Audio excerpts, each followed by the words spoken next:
ಎಲ್ಲರಿಗೂ ನಮಸ್ಕಾರ. ನಾನು ನಿಮ್ಮ ಚೆನ್ನ. ಈ ಒಂದು ವಿಡಿಯೋದಲ್ಲಿ 10ನೇ ತರಗತಿ ಸಿರಿ ಕನ್ನಡ ಪ್ರಥಮ ಭಾಷಾ ಕನ್ನಡ ಪಠ್ಯ ಪುಸ್ತಕ, ಇದು ಭಾಗ 1ರ ಪುಸ್ತಕ ಇದು. ಓಕೆ, ಈ ಒಂದು ಭಾಗ 1ರ ಪುಸ್ತಕದ ಒಳಗೆ ಏನ್ ನೋಡ್ತಾ ಇದೀವಿ ಈಗ ಅಂತಂದ್ರೆ ಇಲ್ಲಿ ನೋಡಿ ಮಕ್ಕಳೇ.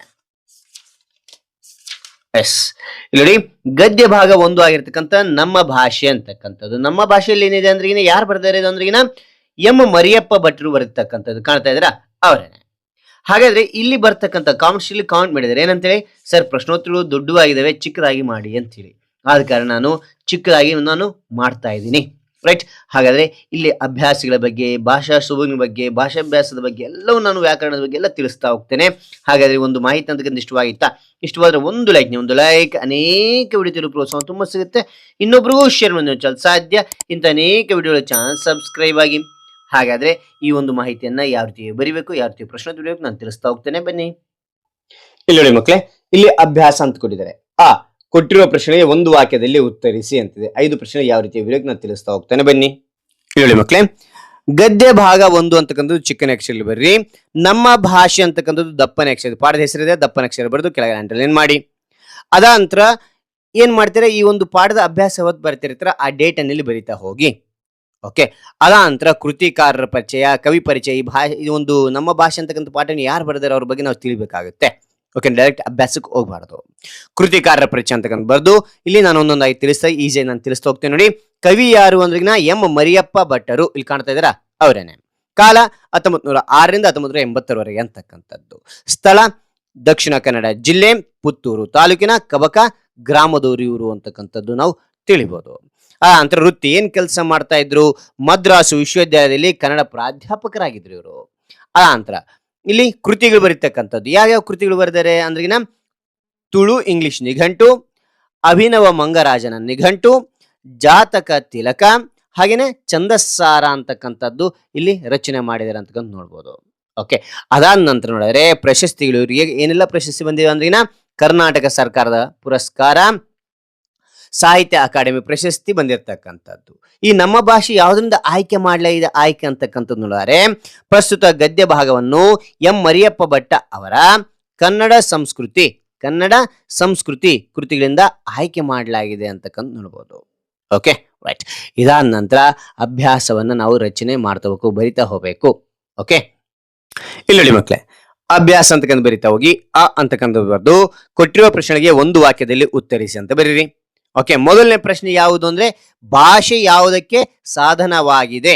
ಓಕೆನಾ, ಭಾಷೆ ಯಾಕೆ ಬೇಕು ಅಂದ್ರಿನ ಉತ್ತರ, ಭಾಷೆ ಮಾತನಾಡುವುದಕ್ಕೆ ಹಾಗೂ ವಿಚಾರ ವಿನಿಮಯ ಮಾಡುವುದಕ್ಕೆ ಸಾಧನವಾಗಿದೆ. ಇನ್ನೊಬ್ರು ಕೂಡ ನಾವು ಮಾತನಾಡ್ಬೇಕಂದ್ರೆ ಮಾತಾಡಕ್ ಭಾಷೆ ಬೇಕು ನಮಗೆ, ಹೌದಾ? ಭಾಷೆ ಮಾತನಾಡುವುದಕ್ಕೆ ಹಾಗೂ ವಿಚಾರ ವಿನಿಮಯ, ನಿನಗೇನ್ ಗೊತ್ತಿರುತ್ತೆ ಅದು ಹೇಳಲಿಕ್ಕೆ, ಅವ್ರೇನ್ ಗೊತ್ತಿರುತ್ತೆ ನಿಮಗೆ ಹೇಳಲಿಕ್ಕೆ, ಅದು ಬೇಕೇ ಬೇಕು ಅಂತಕ್ಕಂಥದ್ದು ನೋಡ್ಬೋದು ಮಕ್ಕಳೇ. ಓಕೆ, ಎರಡನೇ ಒಂದು ಪ್ರಶ್ನೆ, ಪ್ರಾಣಿಗಳು ತಮ್ಮ ಮಕ್ಕಳಿಗೆ ಯಾವ ವಿಚಾರವಾಗಿ ತರಬೇತು ಕೊಡುತ್ತವೆ ಅಂತ. ಯಾವ ರೀತಿ ತರಬೇತಿ ಕೊಡ್ತವೆ ಅಂದ್ರಿನ ಉತ್ತರ, ಪ್ರಾಣಿಗಳು ತಮ್ಮ ಮಕ್ಕಳಿಗೆ ಚಲನವಲನಗಳ ವಿಷಯವಾಗಿ, ಆಹಾರ ವಿಚಾರವಾಗಿ ತರಬೇತು ಕೊಡುತ್ತವೆ ಅಂತಕ್ಕಂಥದ್ದು. ಮೂರನೇ ನೋಡಿ, ಮನುಷ್ಯನಿಗೆ ಲೆಕ್ಕವಿಡುವ ಅವಶ್ಯಕತೆ ಯಾವಾಗ ಉಂಟಾಗುತ್ತದೆ ಅಂದ್ರಿನ ಉತ್ತರ, ಮನುಷ್ಯನಿಗೆ ಸಂಚಾರಿ ಜೀವನ ಬಿಟ್ಟು ಒಂದು ಕಡೆ ನೆಲೆಸಿದಾಗ ಲೆಕ್ಕವಿಡುವ ಅವಶ್ಯಕತೆ ಉಂಟಾಯಿತು ಅಂತಕ್ಕಂಥದ್ದು ನೋಡ್ಬೋದು. ನಾಲ್ಕನೇ ಪ್ರಶ್ನೆ, ಎಣ್ಣೆ ತುಪ್ಪದ ಮಿಶ್ರಣ ಬೇಡವೆಂದು ಹೇಳಿದವರು ಯಾರು ಹೇಳಿದವರೇನ ಉತ್ತರ, ಎಣ್ಣೆ ತುಪ್ಪದ ಮಿಶ್ರಣ ಬೇಡವೆಂದು ಹೇಳಿದವರು ಕವಿ ನಯಸೇನ ಅಂತಕ್ಕಂಥದ್ದು. Okay, right. ಮುಂದೆ ನೋಡ್ತೋಣ.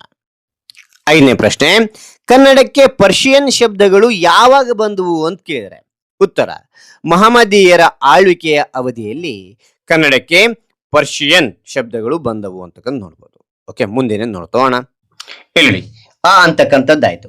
ಈಗ ಏನ್ ನೋಡ್ತಾ ಇದೀವಿ ಅಂತಂದ್ರೆ ಇಲ್ಲಿ ಅಂತಕ್ಕಂಥದ್ದು ಕೊಟ್ಟಿರುವ ಪ್ರಶ್ನೆಗೆ 2-3 ವಾಕ್ಯಗಳಲ್ಲಿ ಉತ್ತರಿಸಿ ಅಂತಿದೆ. ಈ 5 ಪ್ರಶ್ನೆಗಳಿಗೆ ನಾನು ಚಿಕ್ಕದಾಗಿ ನಿಮಗೆ ಉತ್ತರ ತಿಳಿಸ್ತಾ ಹೋಗ್ತೇನೆ. ಓಕೆನಾ? ಹೇಳಿ ಮಕ್ಕಳೇ, ಅಂತಕ್ಕಂಥದ್ದು ಬರೆದು ಏನು ಬರೀತೀರಾ, ಕೊಟ್ಟಿರೋ ಪ್ರಶ್ನೆಗೆ 2-3 ವಾಕ್ಯಗಳಲ್ಲಿ ಉತ್ತರಿಸಿ ಅಂತ ಬರೀರಿ.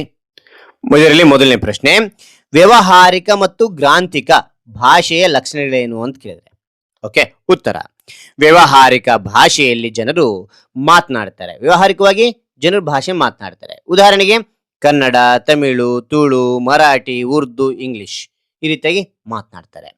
ಗ್ರಾಂಥಿಕವೆಂದರೆ, ಗ್ರಾಂಥಿಕ ಅಂದ್ರೆ ಏನು ಅಂದ್ರಿನ ಅಭಿವೃದ್ಧಿ ಹೊಂದಿ ಗ್ರಂಥ ರಚನೆಯಲ್ಲಿ ಉಪಯೋಗವಾಗುವ ಭಾಷೆ, ಗ್ರಂಥದಲ್ಲಿ ಉಪಯೋಗ ಆಗ್ತಕ್ಕಂಥ ಭಾಷೆ ಅದು ಗ್ರಾಂಥಿಕ ಭಾಷೆ ಅಂತಕ್ಕಂಥದ್ದು. ಉದಾಹರಣೆಗೆ ಸಂಸ್ಕೃತ, ಕನ್ನಡ, ಇಂಗ್ಲಿಷ್, ಪಾಳಿ ಇತ್ಯಾದಿ ಅಂತಕ್ಕಂಥದ್ದು ನೋಡ್ಬೋದು. ಓಕೆನಾ ಮಕ್ಕಳೇ? ಎರಡನೇ ಪ್ರಶ್ನೆ ನೋಡಿ, ಲಿಪಿಯ ಜಾಡು ಆರಂಭಗೊಂಡ ಬಗೆ ಹೇಗೆ ಅಂತ ಕೇಳಿದೆ.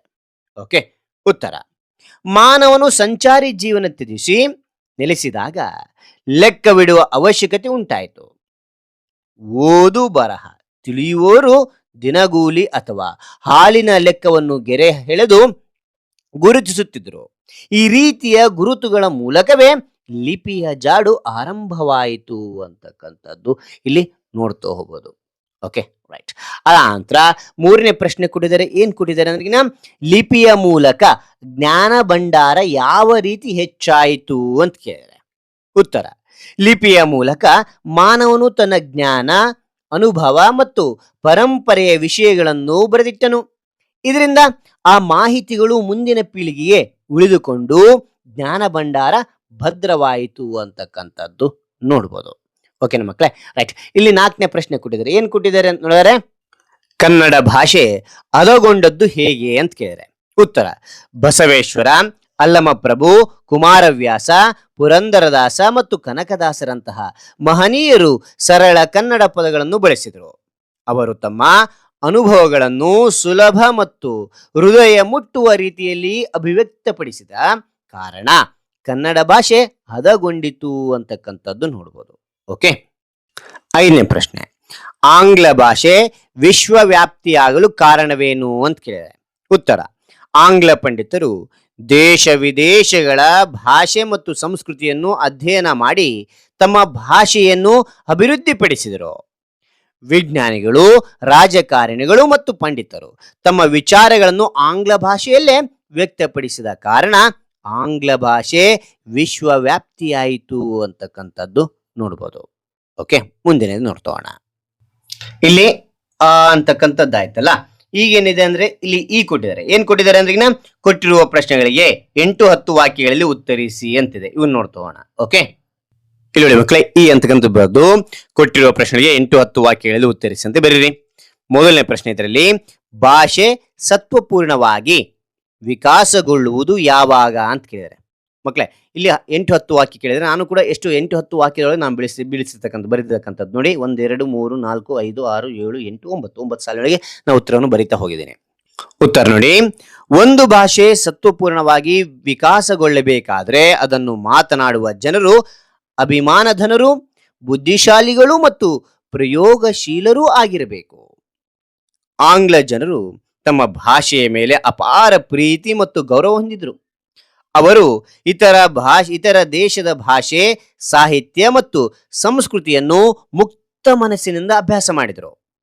ತಮ್ಮ ಆಲೋಚನೆಗಳು ಮತ್ತು ವಿಚಾರಗಳನ್ನು ತಮ್ಮದೇ ಭಾಷೆಯಲ್ಲಿ ವ್ಯಕ್ತಪಡಿಸಿದರು. ವಿಜ್ಞಾನಿಗಳು, ಪಂಡಿತರು ಮತ್ತು ರಾಜಕಾರಣಿಗಳು ತಮ್ಮ ಭಾಷೆಯನ್ನು ಬಳಸಿದರು. ಇದರಿಂದ ಆಂಗ್ಲ ಭಾಷೆ ವಿಶ್ವದ ಪ್ರಮುಖ ಭಾಷೆಯಾಗಿ ಬೆಳೆಯಿತು.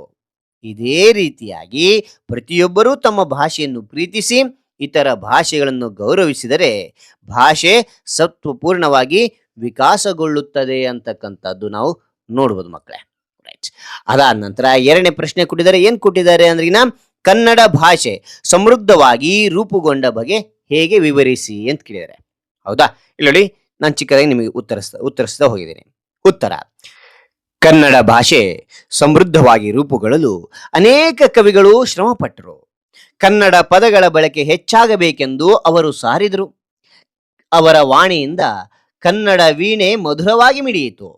ಬಸವೇಶ್ವರ ಮತ್ತು ಅಲ್ಲಮ ಪ್ರಭುಗಳಂತಹ ಶರಣರು ಕನ್ನಡವನ್ನು ಬೆಳೆಸಿದರು.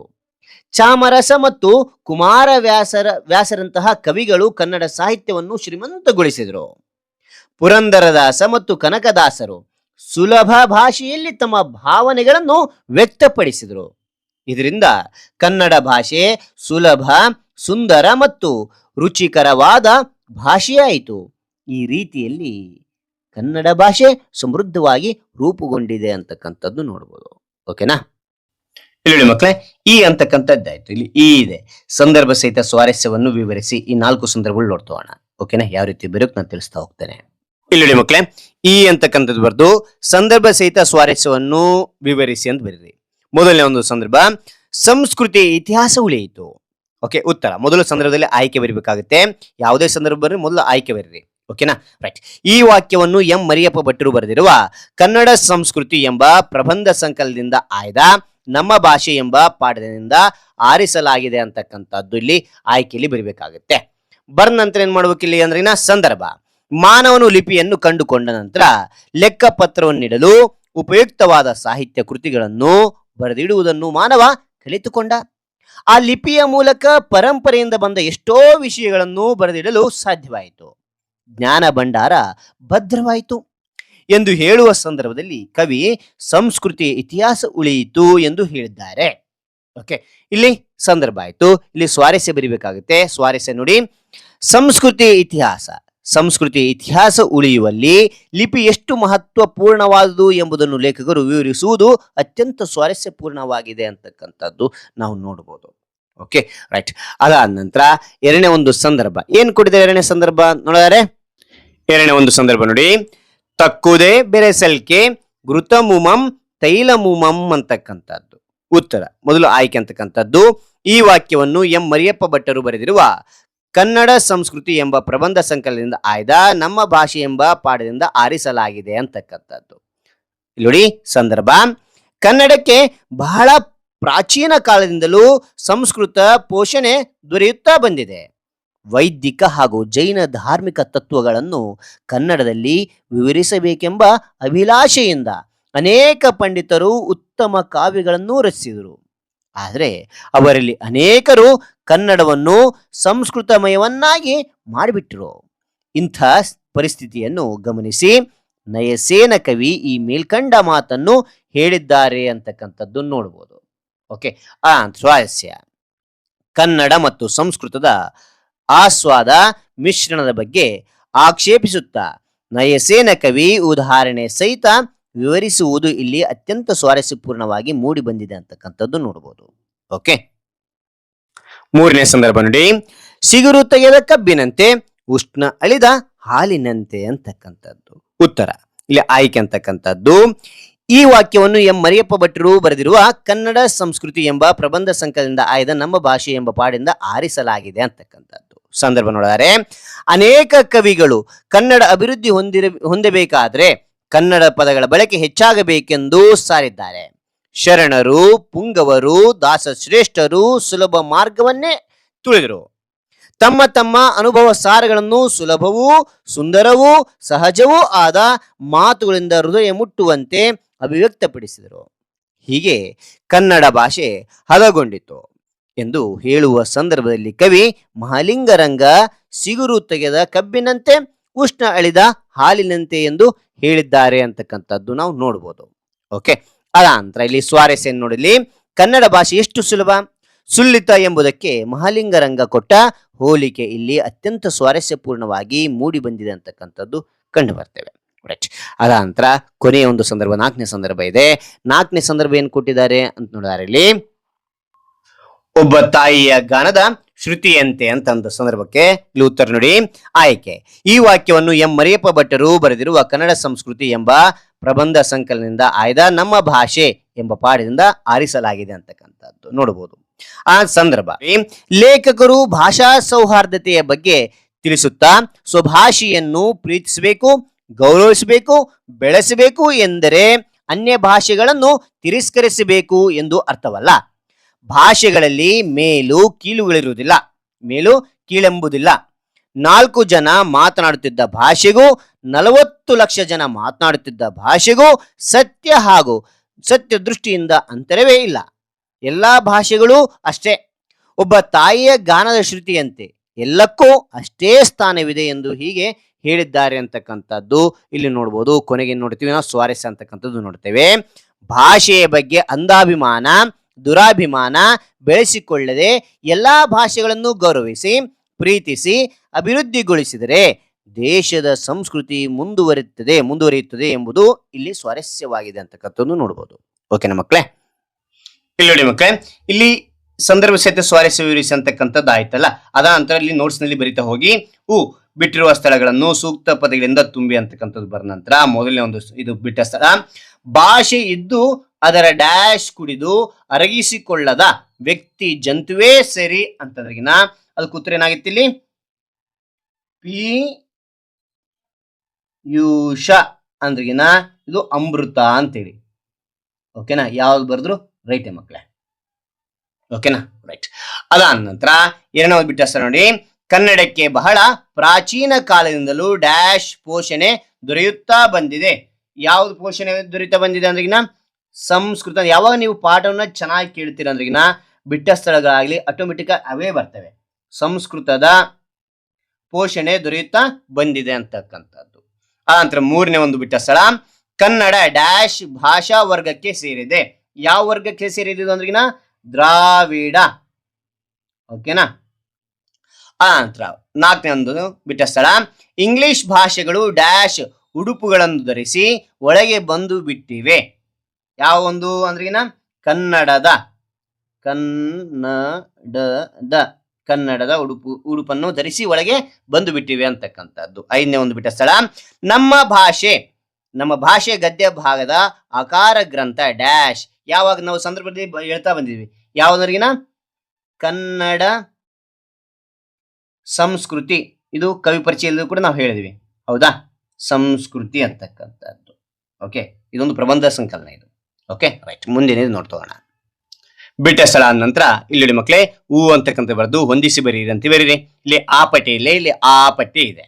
ಮೊದಲನೇದು ವ್ಯವಹಾರಿಕ ಭಾಷೆನ ಹೆಂಗ್ ಮಾಡ್ತೀವಿ, ಶ್ರವಣ ಕೇಳೋದ್ರ ಮೂಲಕ ಮಾಡ್ತೀವಿ. ಈ ರೀತಿ ಹೊಂದಿಸಿ ಆದ್ರೂ ಬರೀರಿ, ಅಥವಾ ಇಲ್ಲಿ ಒಂದು ನಂಬರ್ ಅನ್ನು ಹಾಕಿ ಯಾವ್ದಾದ್ರು ಒಂದನ್ನು ಮಾಡ್ತಾ ಹೋಗಿ. ಓಕೆನಾ, ನಾವು ಶ್ರವಣ ಮಾಡೋದ್ರ ಮೂಲಕ ನಾವು ವ್ಯವಹಾರಿಕ ಭಾಷೆ ಮಾತಾಡ್ತೀವಿ ಅಂತಕ್ಕಂಥದ್ದು. ದಾಸರು ಏನ್ ಬರೆದಿದ್ದಾರೆ ಅಂದ್ರಿಗಿನ ಕೀರ್ತನೆಗಳನ್ನು ಬರೆದಿರ್ತಕ್ಕಂಥದ್ದು.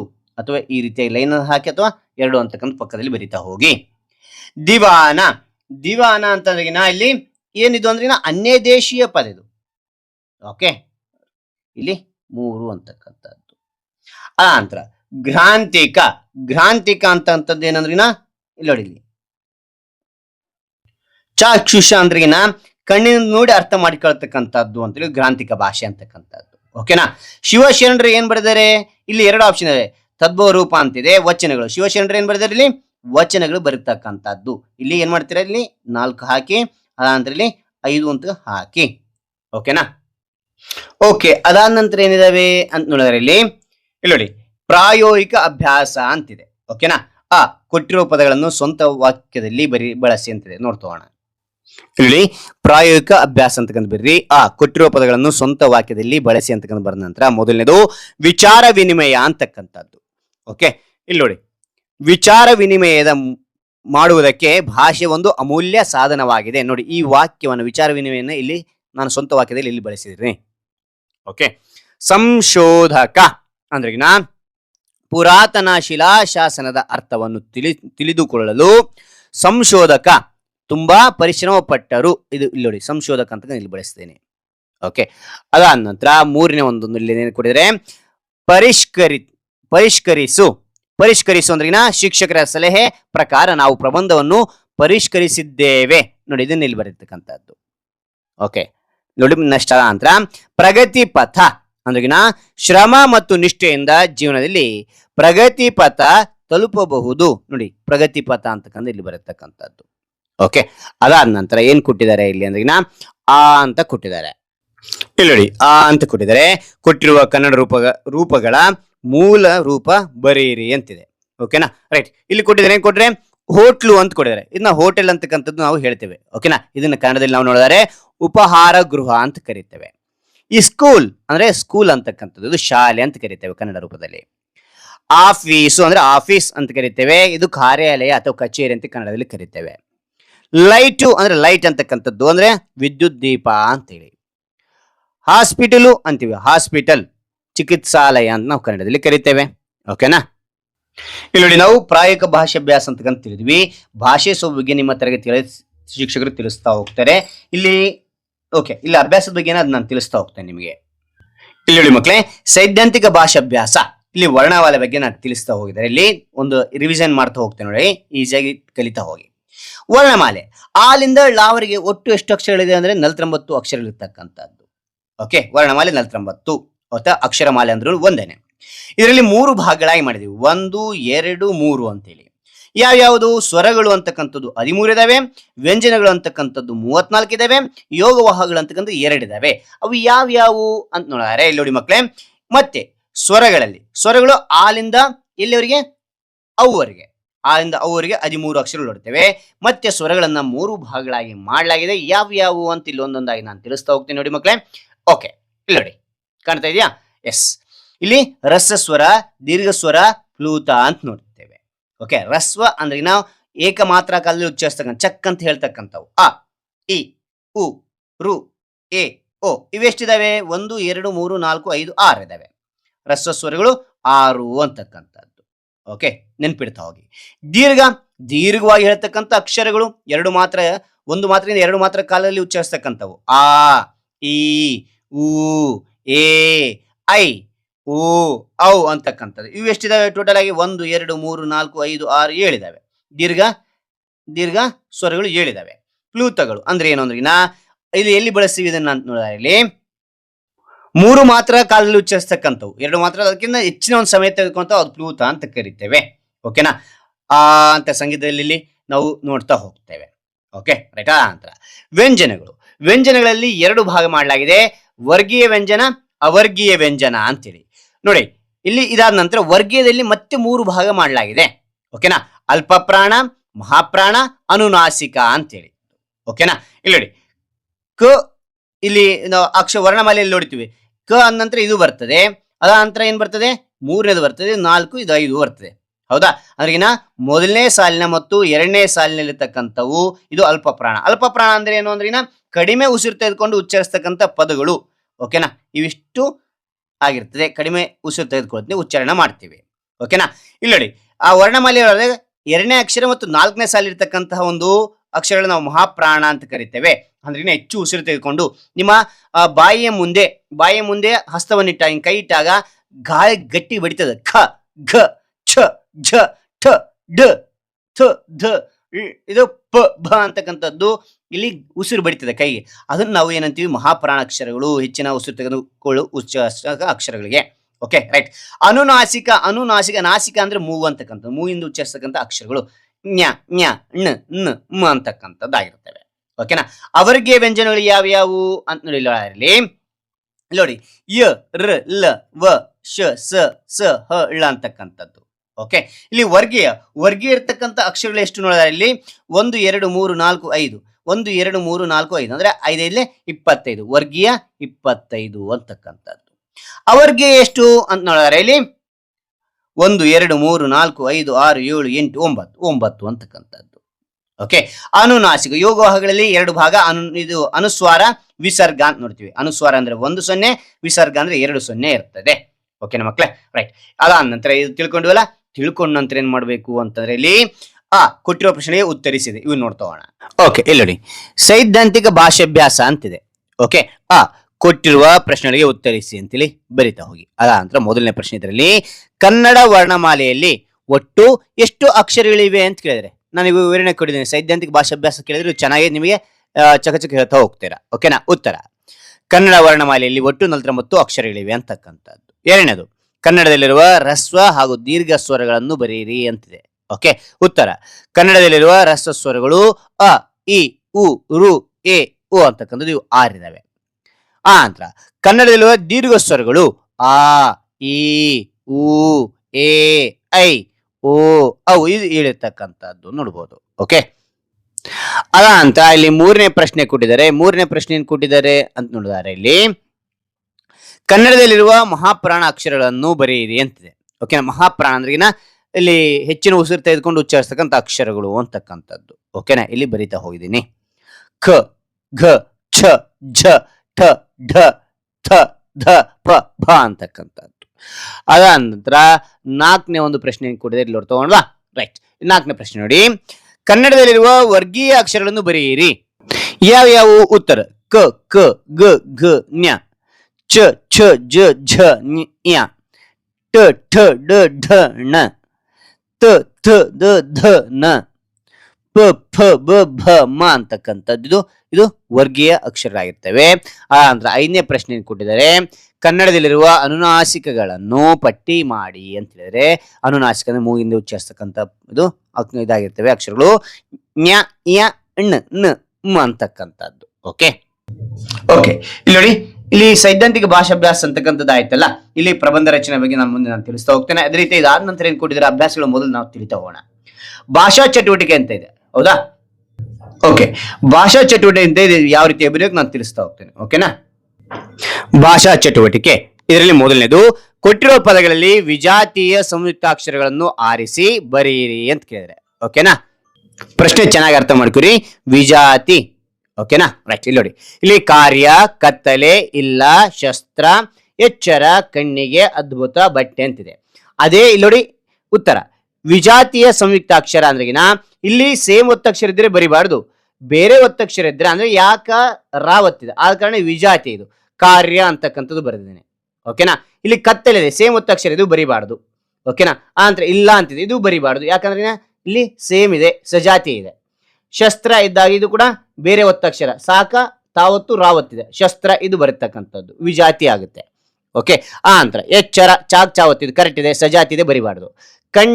ಕಣ್ಣಿಗೆ ಅಂತಿದೆ, ನಾಕ ನಾವತ್ತಿದೆ, ಸೇಮ್ ಬರೆಯುವ, ಸಜಾತಿ ಆಗುತ್ತೆ. ಅದ್ಭುತ ದಾಕ ಭಾವತ್ತಿದೆ, ಇದು ಬರಿಬೇಕಾಗುತ್ತೆ, ಅದ್ಭುತ ಅಂತಕ್ಕಂಥದ್ದು. ಓಕೆನಾ? ಬೇರೆ ದಾಗ ಭಾವತ್ತಿದೆ.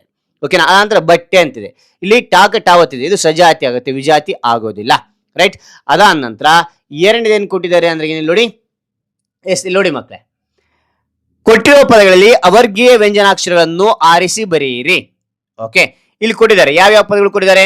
ಸಮನಾಗಿ, ದೇಶ, ಮನೆಯ, ಬಳಿಕ, ನೆಲ, ಮದುವೆ, ಮಾನುಷ, ಹೊತ್ತು, ಒಳಗೆ ಅಂತಕ್ಕಂಥದ್ದು. ಇವ್ರೇನ್ ಕೇಳಿದಾರೆ ಇಲ್ಲಿ?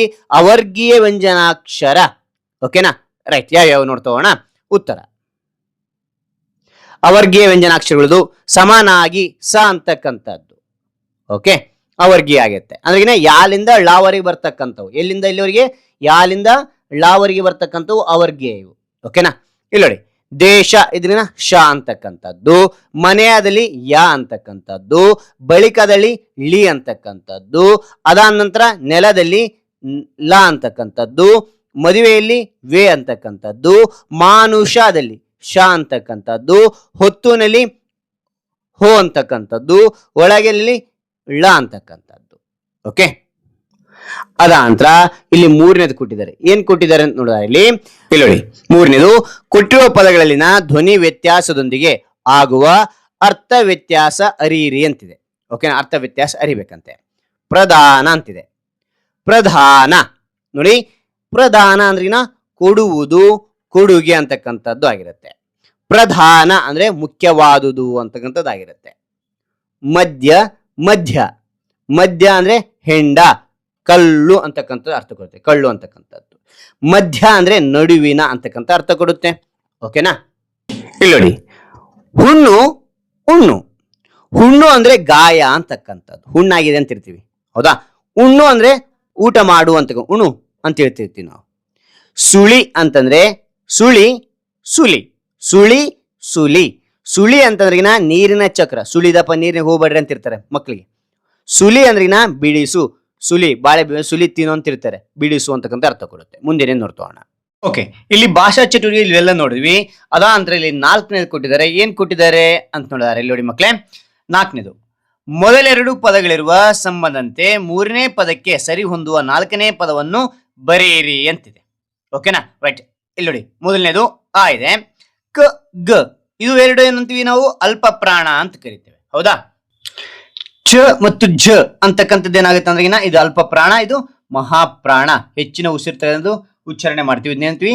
ಮಹಾಪ್ರಾಣ. ಮಹಾಪ್ರಾಣಾಕ್ಷರಗಳನ್ನು ಬರೆದು ಬಿಡ್ರಿ. ಓಕೆನಾ?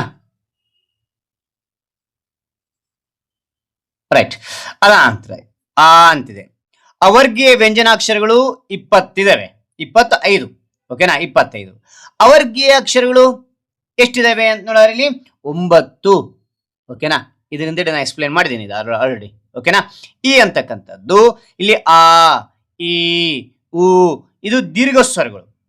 ಅ ಇ ಉ ರು ಅಂತಕ್ಕಂಥದ್ದು ಏನಂದ್ರೆ ರಸಸ್ವರಗಳಾಗ್ತವೆ. ರಸ್ವ ಸ್ವರಗಳು. ಓಕೆ, ಅದ ನಂತರ ಈ ಅಂತಿದೆ. ಏನ್ ಕೊಟ್ಟಿದ್ರೆ ಸ್ವರಗಳು 13 ಇದಾವೆ, ಯೋಗವಾಹಗಳು 2 ಇರೋದು. ಹೌದಾ, ಅಹ ಅಂತಕ್ಕಂಥದ್ದು. Okay, right. ಅದ ನಂತರ ನೋಡಿ ಮಕ್ಕಳೇ, ಇಲ್ಲಿ ನೋಡಿ 5ನೇದು ಕೊಟ್ಟಿರುವ ವಿಷಯಗಳನ್ನು ಕುರಿತು ಪ್ರಬಂಧ ರಚಿಸಿ ಅಂತಿದೆ. ಓಕೆನಾ. ಮೊದಲನೇದು ರಾಷ್ಟ್ರೀಯ ಹಬ್ಬಗಳ ಮಹತ್ವ, ಗ್ರಂಥಾಲಯಗಳ ಮಹತ್ವ, ಸಾಮಾಜಿಕ ಪೀಳಿಗೆಗಳು. ಒಂದೊಂದಾಗಿ ನಾನು ತಿಳಿಸ್ತಾ ಹೋಗ್ತೇನೆ. ಓಕೆನಾ. ಓಕೆ, ಇಲ್ಲಿ ರಾಷ್ಟ್ರೀಯ ಹಬ್ಬಗಳು ಅಂತಿದೆ. ನಾವು ಪ್ರಬಂಧ ಬರೆಯ ಕಲಿಕೆಯಲ್ಲಿ ಪೀಠಿಕೆ, ವಿವರಣೆ, ಉಪಸಂಹಾರ ಅಂತಕ್ಕಂಥದ್ದು ಇರಬೇಕಾಗುತ್ತೆ. ಓಕೆನಾ, ರೈಟ್. ಪೀಠಿಕೆಯೊಂದಿಗೆ ಪ್ರಾರಂಭ ಮಾಡ್ತೋಣ. ಇಲ್ಲಿ ಪೀಠಿಕೆಯನ್ನ 5 ಆ ಸಾಲಿನಲ್ಲಿ ಬರೆದಿನ 5 ಅಥವಾ 6 ಸಾಲಿನಲ್ಲಿ ಬರೀತಾ ಹೋಗಿ ಮಕ್ಕಳೇ. ಓಕೆನಾ, ರೈಟ್. ಪೀಠಿಕೆ. ರಾಷ್ಟ್ರೀಯ ಹಬ್ಬಗಳು ಒಂದು ದೇಶದ ಇತಿಹಾಸ, ಸಂಸ್ಕೃತಿ ಮತ್ತು ಏಕತೆಯನ್ನು ಪ್ರತಿಬಿಂಬಿಸುವ ಮಹತ್ವದ ದಿನಗಳು.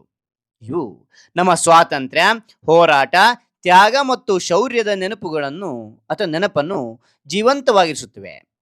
ಭಾರತದಲ್ಲಿ ಗಣರಾಜ್ಯೋತ್ಸವ, ಸ್ವಾತಂತ್ರ್ಯ ದಿನ ಮತ್ತು ಗಾಂಧಿ ಜಯಂತಿ ಮುಂತಾದ ರಾಷ್ಟ್ರೀಯ ಹಬ್ಬಗಳು ದೇಶಭಕ್ತಿಯನ್ನು ಬೆಳೆಸುವ ಮಹತ್ವದ ಸಂದರ್ಭಗಳಾಗಿವೆ ಅಂತಕ್ಕಂಥದ್ದು ನಾನಿಲ್ಲಿ ಪೀಠಿಗಳನ್ನು ನಾನು ತಿಳಿಸ್ತಾ ಹೋಗಿದ್ದೀನಿ.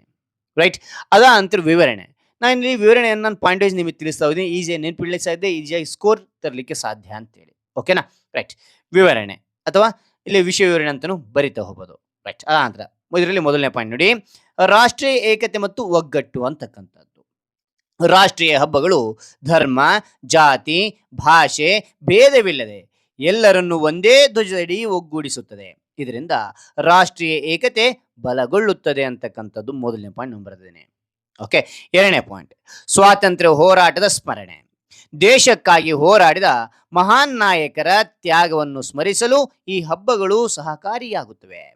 ಹೊಸ ತಲೆಮಾರಿಗೆ ಇತಿಹಾಸದ ಅರಿವು ಮೂಡಿಸುತ್ತದೆ ಅಂತಕ್ಕಂಥದ್ದು ಇಲ್ಲಿ ಎರಡನೇ ಪಾಯಿಂಟ್ನಲ್ಲಿ ನಾನು ಬರೆದಿರ್ತಕ್ಕಂಥದ್ದು. ಅದಾದ ನಂತರ ಮೂರನೇ ಪಾಯಿಂಟ್ ನೋಡಿ, ದೇಶಭಕ್ತಿ ಮತ್ತು ಕರ್ತವ್ಯ ಭಾವನೆ ಅಂತಕ್ಕಂಥದ್ದು. ರಾಷ್ಟ್ರಗೀತೆ, ಧ್ವಜಾರೋಹಣ ಮತ್ತು ಭಾಷಣಗಳ ಮೂಲಕ ದೇಶದ ಮೇಲಿನ ಪ್ರೀತಿ ಹಾಗೂ ಜವಾಬ್ದಾರಿಯ ಭಾವನೆ ಬೆಳೆಯುತ್ತದೆ ಅಂತಕ್ಕಂಥದ್ದು. ಇಲ್ಲಿ 5ನೇ ಪಾಯಿಂಟ್ ನೋಡಿ, ಶೈಕ್ಷಣಿಕ ಮತ್ತು ನೈತಿಕ ಮೌಲ್ಯಗಳು ಅಂತಕ್ಕಂಥದ್ದು. ಶಾಲೆಯಲ್ಲಿ ನಡೆಯುವ ಕಾರ್ಯಕ್ರಮಗಳು ಮಕ್ಕಳಲ್ಲಿ ಶಿಸ್ತು, ಸಹಕಾರ ಮತ್ತು ನಾಯಕತ್ವ ಗುಣಗಳನ್ನು ಬೆಳೆಸುತ್ತವೆ ಅಂತಕ್ಕಂಥದ್ದು ನೋಡ್ಬೋದು. ಅದಾದ ನಂತರ ಇಲ್ಲಿ 5ನೇ ಪಾಯಿಂಟ್, ಸಂಸ್ಕೃತಿ ಮತ್ತು ಪರಂಪರೆಯ ಸಂರಕ್ಷಣೆ ಅಂತಕ್ಕಂಥದ್ದು. ರಾಷ್ಟ್ರೀಯ ಹಬ್ಬಗಳು ನಮ್ಮ ಸಂಸ್ಕೃತಿ, ಸಂಪ್ರದಾಯ ಮತ್ತು ಮೌಲ್ಯಗಳನ್ನು ಮುಂದಿನ ಪೀಳಿಗೆಗೆ ಪರಿಚಯಿಸುತ್ತವೆ ಅಂತಕ್ಕಂಥ ನೋಡ್ಬೋದು. ಅದಾದ ನಂತರ 6ನೇ ಪಾಯಿಂಟ್ ನೋಡಿ, ಸಾಮಾಜಿಕ ಏಕತೆ ಮತ್ತು ಪ್ರೇರಣೆ. ರಾಷ್ಟ್ರೀಯ ಹಬ್ಬಗಳು ಸಮಾಜದಲ್ಲಿ ಶಾಂತಿ, ಸಹೋದರತ್ವ ಮತ್ತು ದೇಶ ಸೇವೆಯ ಪ್ರೇರಣೆಯನ್ನು ಮೂಡಿಸುತ್ತವೆ ಅಂತಕ್ಕಂಥದ್ದು ನೋಡ್ಬೋದು. ಓಕೆ, ಅದ ನಂತರ ಕೊನೆಗೆ ಉಪಸಂಹಾರ. ನಿಮ್ಮದಾಗಿರ್ತಕ್ಕಂಥ ಅಭಿಪ್ರಾಯ ನೀವು ಬರೀತಾ ಹೋಗಬೇಕಾಗುತ್ತೆ. ಓಕೆ, ರಾಷ್ಟ್ರೀಯ ಹಬ್ಬಗಳು ಕೇವಲ ಆಚರಣೆ ಮಾತ್ರವಲ್ಲ, ನಮ್ಮ ರಾಷ್ಟ್ರದ ಆತ್ಮವನ್ನು ಅರಿಯುವ ಸಂದರ್ಭಗಳಾಗಿವೆ. ಇವು ದೇಶಭಕ್ತಿ, ಏಕತೆ ಮತ್ತು ಸಾಮಾಜಿಕ ಕರ್ತವ್ಯವನ್ನು ಬೆಳೆಸುತ್ತವೆ. ಪ್ರತಿಯೊಬ್ಬ ನಾಗರಿಕನು ರಾಷ್ಟ್ರೀಯ ಹಬ್ಬಗಳ ಮಹತ್ವವನ್ನು ಅರಿತು ದೇಶದ ಪ್ರಗತಿಗೆ ಕೈ ಜೋಡಿಸಬೇಕು ಅಂತಕ್ಕಂಥದ್ದು ಇಲ್ಲಿ ಬರಿತಾ ಹೋಗಿದ್ದೀನಿ. ಇದಾಂತರ ಮುಂದಿನ ಪ್ರಬಂಧ ನೋಡ್ತೋಣ. ಇಲ್ಲಿ ಶೀರ್ಷಿಕೆ ಗ್ರಂಥಾಲಯಗಳ ಮಹತ್ವದ ಪ್ರಬಂಧ ಅಂತಕ್ಕಂಥದ್ದು. ಮೊದಲು ಪೀಠಿಕೆ ಬರಿತಾ ಹೋಗಬೇಕು. ಓಕೆನಾ. ಪೀಠಿಕೆಯನ್ನು 5 ಅಥವಾ 6 ಸಾಲಿನ ಬರಿತಾ ಹೋಗಿ. ಪೀಠಿಕೆ. ಗ್ರಂಥಾಲಯಗಳು ಜ್ಞಾನದ ಭಂಡಾರಗಳಾಗಿದ್ದು ಸಮಾಜದ ಭೌತಿಕ ಅಭಿವೃದ್ಧಿಗೆ ಪ್ರಮುಖ ಪಾತ್ರ ವಹಿಸುತ್ತವೆ.